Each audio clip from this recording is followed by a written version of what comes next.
White media Malayalam ഇന്ന് നിങ്ങൾക്ക് മുന്നിലെത്തുന്നത് ഇന്ത്യയുടെ ഒരു പാരമ്പര്യത്തിൻ്റെ കഥയുമായിട്ടാണ്.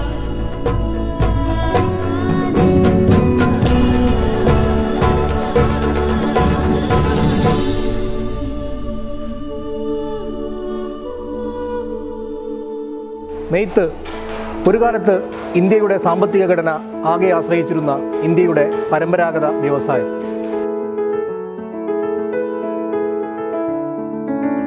നൂല് പുഴുങ്ങാൻ വേണ്ടിയിട്ട് ചൂടുവെള്ളത്തിലിട്ട് പുഴുങ്ങിയിട്ട് കളറ് മുക്കിയിട്ട് ഓടമിലിട്ടിട്ട് ഉണക്കുന്നതാണ്.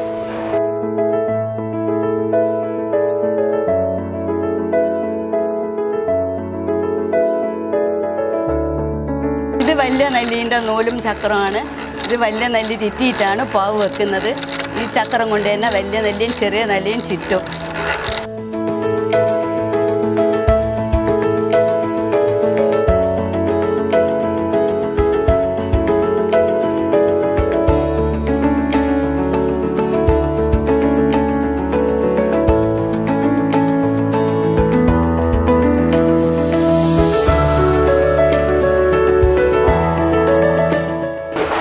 ഈ കാണുന്നത് പാവ് ചുറ്റുന്നതാണ്.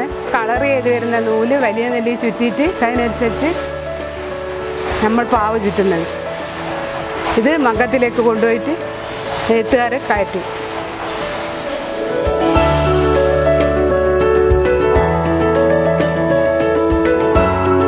പാവ് കയറ്റിന് ശേഷമാണ് ഇത് കൂട്ടിപ്പിരിക്കാൻ തുടങ്ങുന്നത്. ഒരു നൂല് ഈ കോലും വന്നു, ഒരു നൂല് ഈ കോലും വന്നു എടുത്തിട്ടാണ് ഇത് പിരിക്കുന്നത്. എന്നിട്ടിത് റക്കയിലും അച്ചിലും കൂടി വലിച്ചെടുത്തിട്ടാണ് തുണി ഉണ്ടാക്കുന്നത്.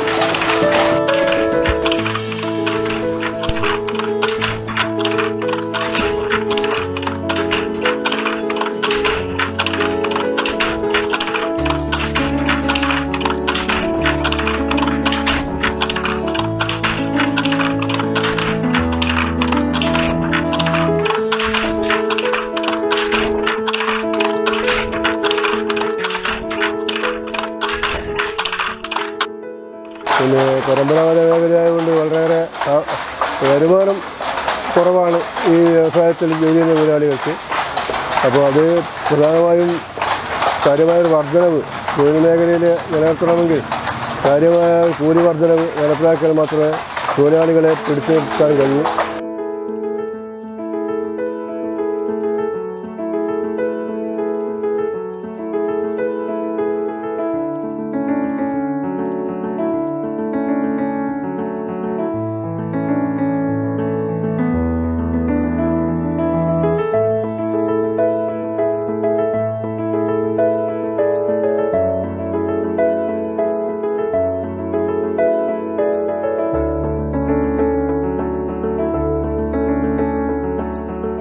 കൂടും പാവും നെയ്യുന്ന ഈ തരിത്താളം ഒരു കാലത്ത് ഭാരതത്തിൻ്റെ പല ഗ്രാമങ്ങളിലും നിറഞ്ഞു നിന്നിരുന്നു.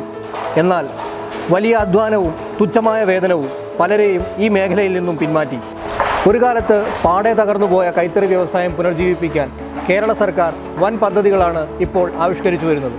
വിദ്യാർത്ഥികൾക്കുള്ള യൂണിഫോമുകളായും ഉദ്യോഗസ്ഥർക്കുള്ള മുണ്ടുകളായും സാരികളായും ഷർട്ടുകളായും അങ്ങനെ പല വിധത്തിൽ സർക്കാർ ഈ മേഖലയെ പ്രോത്സാഹിപ്പിച്ചു വരികയാണ്.